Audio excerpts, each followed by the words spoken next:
सिमरन, सिया, मोहित, रंजीत और रुचि जिस कमरे में थे वहाँ की हवा में अचानक तनाव बढ़ गया था।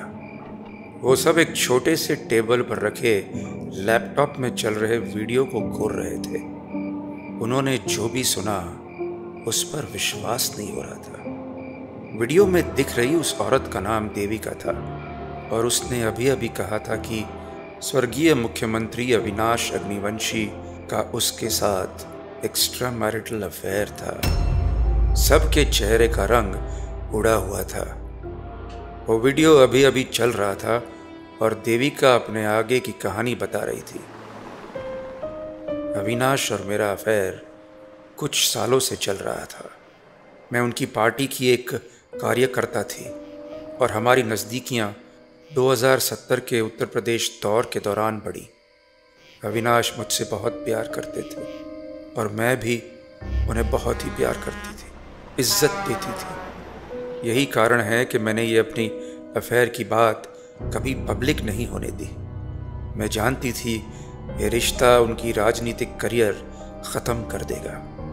पर अब मैं चुप नहीं रह सकती। मुझे सच को सामने लाना ही पड़ेगा। और सच ये है कि अविनाश की मौत मंदिर में नहीं हुई बल्कि मेरे घर पर हुई थी। देविका उन लोगों को अब अपने अतीत से मिलवा रही थी जिसके अंदर कई गहरे राज दफन थे। 24 मार्च शनिवार का दिन था। मुख्यमंत्री अविनाश अग्निवंशी हर शनिवार की तरह अपने घर से मंदिर जाने के लिए निकला और हर बार की तरह ही वो दर्शन करने के बाद घर जाने के बजाय गुलमोहर पार्क के 12th फ्लोर पर बने पेंट हाउस में गया। ये देविका का घर था। अविनाश हर शनिवार यहाँ आता था और अपना दिल उड़ेल कर जाता। सीएम होने के नाते वो जितना ज़्यादा लोगों से घिरा था उतना ही ज़्यादा अकेला था। अविनाश और उसकी बीवी सुरेखा सिर्फ दुनिया के लिए एक आदर्श पति पत्नी थे, पर सच तो ये था कि उन दोनों के बीच की दूरियां इतनी बढ़ गई थी कि अब पास आना भी नामुमकिन था। सुरेखा अपने बेटे प्राण की हर गलती माफ़ कर देती और यही सबसे बड़ा कारण था कि अविनाश चाह कर भी प्राण को सही रास्ते पर नहीं ला पाया और सुरेखा से दूर होता गया। प्राण अब अविनाश के करियर और उसकी पार्टी के लिए वो फांस बन गया था जिसे नज़रअंदाज करना और निकालना दोनों मुश्किल था।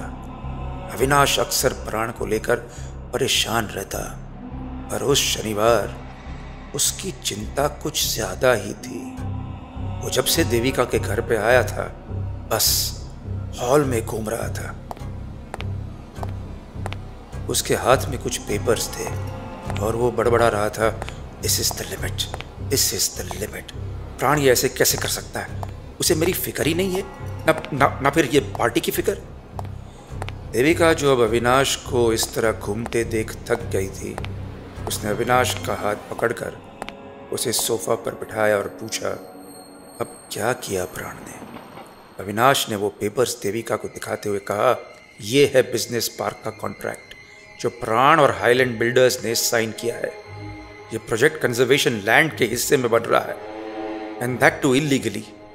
अगर ऑपोजिशन को इसकी भनक लग गई तो कुर्सी जा सकती है मेरी, और मेरी खुद की पार्टी के लोग सपोर्ट नहीं करेंगे मेरा। देविका ने कई बार अविनाश को प्राण की छोटी छोटी गलतियां नज़रअंदाज करने की सलाह दी थी, पर यह बात बहुत सीरियस थी। देविका ने अविनाश से पूछा, आप प्राण से बात क्यों नहीं करते? हो सकता है वो आपकी बात मान जाए। अविनाश ने अपना सर ना में हिलाते हुए कहा, कैसे करूं बात?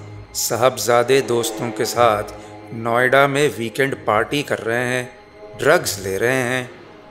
अविनाश अब एक हारा हुआ खिलाड़ी लग रहा था और उसे किसी और ने नहीं, अपनों ने ही हराया था। वो उठकर जाने लगा। देविका ने पूछा, इतनी जल्दी जा रहे हो, खाना नहीं खाओगे?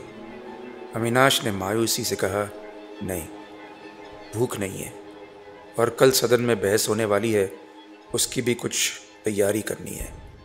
इतना कहकर अविनाश चला गया। देविका वहीं खड़ी रही। जबरदस्ती रोककर खाना खिलाने का हक नहीं था उसके पास। पर तभी देविका को अविनाश के दर्द से कराहने की आवाज आई। देविका दौड़ के बाहर गई तो अविनाश लिफ्ट के पास जमीन पर गिरा हुआ था। उसे दिल का दौरा पड़ा था। देविका डर गई। अविनाश, अविनाश, क्या हुआ तुम्हें? प्लीज कुछ बोलो, प्लीज। और अविनाश ने उसके बाद ना कुछ बोला और ना ही आंखें खोली। प्राण का टेंशन अविनाश को खा गया था। देविका कांपने लगी। उसे समझ नहीं आया वो क्या करे। उसने फटाफट अविनाश के ड्राइवर नरेंद्र को फोन किया। नरेंद्र कुछ ही मिनटों में देविका के घर पर था। वो और देविका मिलकर अविनाश की बॉडी को घर के अंदर लाए। दरअसल परेशानी तो अब शुरू हुई थी।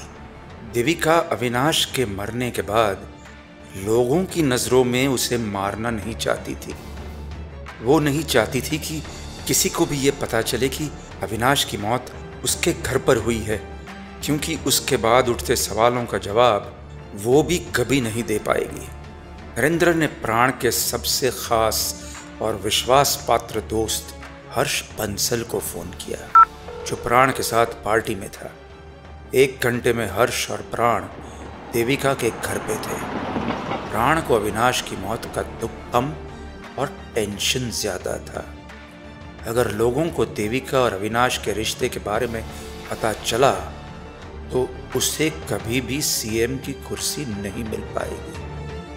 देविका चुपचाप एक कोने में बैठी थी और हर्ष नरेंद्र के साथ मिलकर प्राण के इशारों पर काम कर रहा था। उन तीनों ने अविनाश की बॉडी को एक बड़े से बैग में डाला और उसे लेकर चले गए। देविका वहीं बैठी रही। एक पल में उसकी दुनिया खत्म हो गई थी और वो इतनी बदनसीब थी कि अपना दर्द भी किसी से नहीं बांट सकती थी। और इस वक्त की बड़ी और बेहद दुखद खबर राजधानी दिल्ली से आ रही है। आपको बता दें, लगभग आधे घंटे बाद देश के हर न्यूज चैनल पर अविनाश अग्निवंशी की मौत की खबर थी। दिल्ली के मुख्यमंत्री अविनाश अग्निवंशी का मंदिर जाते वक्त कार्डियक अटैक से निधन। प्राण हर्ष और नरेंद्र के साथ अपने ऑफिस में था। उसने ये खबर देखी और चैन की सांस ली। उसके सामने से एक मुश्किल कम हो गई थी। पर तभी हर्ष ने प्राण से कहा, ये देविका जरूरत से ज्यादा जानती है, आगे खतरा भी बन सकती है, इसका भी कुछ करना पड़ेगा भाई। प्राण ने टीवी स्क्रीन पर फ्लैश होती अपने पिता की तस्वीर को देखते हुए कहा, मेरे बाप के बिना अकेली रह नहीं पाएगी बेचारी, इसे भी उनके पास भेजना पड़ेगा। देविका अविनाश के दिए गिफ्ट्स देख रही थी। तभी उसे मिलने प्राण आ गया। वो दोनों पहले कभी ऐसे आमने सामने नहीं आए थे और प्राण की आंखें नम थी और उसने देविका की तरफ देखे बिना कहा, आई नो पापा और आपके बीच कैसे संबंध थे, पर मैं नहीं चाहता ये बात कभी बाहर आए। I want to respect my dead father, लेकिन I also want to respect you. मैं आपके रहने के सारे इंतज़ाम मसूरी में कर रहा हूँ। I will pay for all your expenses. पर बस एक शर्त है, आप कभी पापा के बारे में किसी से बात नहीं करेंगी। देविका को प्राण पर ज्यादा भरोसा नहीं था, पर अब अविनाश के बिना दिल्ली में रहना उसके लिए बहुत मुश्किल था। वो भी यहाँ से बहुत दूर जाना चाहती थी, इसलिए उसने प्राण का ऑफर मान लिया। देविका नरेंद्र के साथ मसूरी के लिए निकल गई। रात का वक्त था और कार में वो दोनों अकेले थे। नरेंद्र ड्राइविंग सीट पर था और बार बार देविका को रियर मिरर में देख रहा था। पीछे वाली सीट पर बैठी देविका इस बात से थोड़ी अनकंफर्टेबल सी थी और अपनी इस गट फीलिंग को नजरअंदाज नहीं कर पा रही। और तभी नरेंद्र ने अपने पीछे से एक पिस्तौल निकाली। देविका ये देखकर चौंक गई। उसे समझ आ गया था कि ये पूरा प्लान प्राण का था। नरेंद्र ने हैंड ब्रेक लगाया और पिस्तौल देविका की तरफ तान दी। देविका अपनी जिंदगी की भीख मांग रही थी। प्लीज नरेंद्र, मुझे जाने दो। मैं किसी को कुछ नहीं बोलूंगी, कुछ नहीं बताऊंगी। प्लीज प्लीज जाने दो मुझे। पर नरेंद्र पर उसकी बातों का कोई असर नहीं हो रहा था। वो मुस्कुरा रहा था और पिस्तौल चलाने ही वाला था, तभी देविका ने नरेंद्र से पिस्तौल छीनने की कोशिश की। दोनों के बीच छीना झपटी होने लगी। देविका अपनी जान बचाने की पूरी कोशिश कर रही थी, पर नरेंद्र से लड़ना उसके लिए मुश्किल हो रहा था। कभी पिस्तौल देविका की तरफ होती तो कभी नरेंद्र की तरफ। एक दो शॉट्स भी फायर हुए, पर दोनों में से कोई आहत नहीं हुआ। रात में उस सुनसान रास्ते पर देविका को बचाने वाला कोई नहीं था। उसे अपनी जान खुद बचानी थी। देविका ने थोड़ी ताकत लगाई और गाड़ी का हैंड ब्रेक हटा दिया और गाड़ी आगे बढ़ने लगी। देविका ने नरेंद्र का गला अपने दुपट्टे से बांध रखा था। नरेंद्र के लिए देविका से लड़ना और गाड़ी रोकना दोनों मुश्किल हो रहा था। गाड़ी अब रोड से नीचे उतर गई थी और ढलान से तेजी से आगे बढ़ती जा रही थी और वो जाकर एक पेड़ से टकरा गई। देविका ने अपने दुपट्टे की ग्रिप थोड़ी ढीली की और नरेंद्र स्टीयरिंग से टकरा गया। नरेंद्र को सिर पर हल्की चोट लगी और देविका भी अपनी जगह से गिर गई और पिस्तौल बैक सीट के नीचे आ गई। देविका ने थोड़ा संभाल कर जल्दी से बंदूक उठाई और नरेंद्र की ओर कर दी। जो डर थोड़ी देर पहले देविका के चेहरे पर था, अब वो नरेंद्र की आंखों में था। वो देविका के हाथ जोड़ने लगा। देविका कांप रही थी। उसे बस एक ट्रिगर दबाने की देर थी, पर वो मर्डरर नहीं थी। इसलिए उसने नरेंद्र के पैरों पर गोली मारी और वो वहां से भाग निकली। जब वो उस कार से काफी दूर आ गई तो उसने एक ढाबे पर आकर अपना फोन बैग से निकाला। वो अभी तक कांप रही थी। उसे समझ नहीं आ रहा था कि वो मदद के लिए किसको फोन करे, पर इस वक्त मदद से ज्यादा ऐसे किसी इंसान की जरूरत थी जो उसकी आप बीती दुनिया तक पहुंचा सके। इसलिए उसने वन इंडिया चैनल की इन्वेस्टिगेटिव जर्नलिस्ट सिमरन श्रीवास्तव को फोन किया। पॉलिटिकल पार्टी की एक एक्टिव मेंबर होने के नाते देविका के पास कई सारे जर्नलिस्ट्स के नंबर थे, पर उसे सिर्फ सिमरन पर भरोसा था। सिमरन और देविका एक खंडहर सी फैक्ट्री के पास मिले और देविका ने अविनाश की मौत से लेकर अभी तक की अपनी आप बीती सिमरन को सुनाई। देविका जानती थी कि उसकी जान को खतरा है।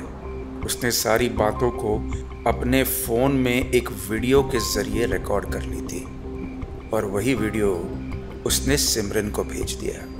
देविका ने प्राण के कॉन्ट्रैक्ट के पेपर्स अपने पास ही रख लिए थे और उसने वीडियो में उन पेपर्स और प्राण का बैंक स्टेटमेंट को भी दिखाया, जिसमें कई सारे इंटरनेशनल मनी ट्रांजैक्शंस थे। साथ ही साथ उसने अपने बैंक लॉकर का नंबर भी सिमरन को दिया, जिसमें अविनाश और उसकी कई फोटोज थी। दुनिया को यह यकीन दिलाने के लिए कि वो झूठ नहीं बोल रही या ये सब सिर्फ पब्लिसिटी के लिए नहीं कर रही। देविका ने वीडियो के आखिर में कहा, अगर मुझे कुछ भी होता है तो मेरे डेथ के जिम्मेदार प्राण, हर्ष और नरेंद्र होंगे। यही 3 लोग हैं जिन्होंने अविनाश की मौत का सच छुपाया है और मुझे रास्ते से हटाने की पूरी प्लानिंग की है। देविका की स्टोरी सिर्फ सिमरन का करियर नहीं, दिल्ली की राजनीति का समीकरण भी बदल सकती थी। सिमरन ने देविका से कहा, तुम्हारी स्टोरी लाइव जानी चाहिए, तभी कोई हलचल होगी। चलो मेरे साथ studio, we will do an exclusive interview. पर देविका ने स्टूडियो जाने से मना कर दिया। उसका इस तरह से शहर में घूमना और न्यूज़ चैनल की ऑफिस जाना मतलब और लोगों की जान को भी खतरा था। देविका ने कहा, मेरा एक फार्म हाउस है, उसके बारे में प्राण को नहीं मालूम। तुम अपनी टीम को लेकर थोड़ी देर में वहीं आ जाओ और ध्यान रहे ज़्यादा लोगों को ये बात पता ना चले। प्राण के बहुत कॉन्टैक्ट्स हैं। देविका वहाँ से अपने फार्म हाउस पर चली गई और सिमरन अपने ऑफिस। उसे जल्द से जल्द अपने चैनल के एडिटर हरीश केवल रमानी को इस न्यूज़ के बारे में बताना था। सिमरन केवल रमानी के सामने बैठी थी। देविका की न्यूज़ हरीश को बताते वक्त उसकी आवाज़ में एक्साइटमेंट था। सर, ये इंटरव्यू चैनल की टीआरपी के लिए कमाल कर देगा। लेट सीएम अविनाश अग्निवंशी की मिस्ट्रेस का राज। Sir, I need 1 cameraman and 1 sound engineer बस। और हमें थोड़ा केयरफुल रहना होगा। जब तक इंटरव्यू लाइव नहीं हो जाता, we can not involve anyone. Devika पर पहले भी अटैक हो चुका है, so she is very scared. केवल रमानी ने सिमरन की पूरी बात सुनी और फिर बस एक सवाल किया, do you have any photograph or video of this woman Devika? I want to see her. Simran के पास देविका का रिकॉर्डेड वीडियो तो था, पर पता नहीं क्यों उसने हरीश को ये सच नहीं बताया। वो अपने बैकअप प्रूफ को अभी रिवील नहीं करना चाहती थी। इसलिए सिमरन ने कहा, no, I don't have any evidence on me. Harish ने कुछ देर सोचा और फिर सिमरन को देविका के फार्म हाउस पर जाकर इंटरव्यू लेने की परमिशन दे दी और साथ में अपने ख़ास कैमरामैन और टेक्नीशियन को भी जाने दिया। सिमरन हरीश की ऑफिस से निकल रही थी, तभी हरीश ने कहा, be careful Simran, you are one of the best journalist we have. मैं नहीं चाहता कि तुम्हें कोई दिक्कत हो। सिमरन ने हाँ में सिर हिलाया और वो अपनी डेस्क पर आ गई। सिमरन ने देविका के रिकॉर्डेड वीडियो को पहले अपने लैपटॉप पे कॉपी किया और फिर उसे एक पेन ड्राइव में डाल दिया। वो जल्दी जल्दी ये कर रही थी और बार बार अपने आसपास चेक कर रही थी कि उसे कोई देख तो नहीं रहा। फाइनली उसने वो पेन ड्राइव अपने सॉफ्ट टॉय बॉबी के अंदर छुपा दिया और अपने फ़ोन और लैपटॉप से वो वीडियो डिलीट कर दिया।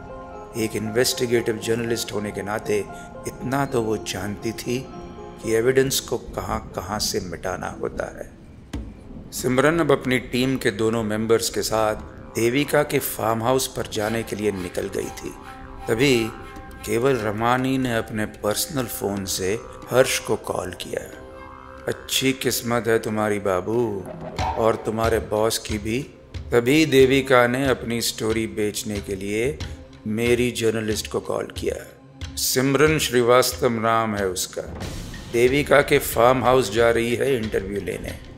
एड्रेस मैसेज करता हूँ, पर ध्यान रहे मेरे कैमरामैन और टेक्नीशियन को कुछ नहीं होना चाहिए। They work for me.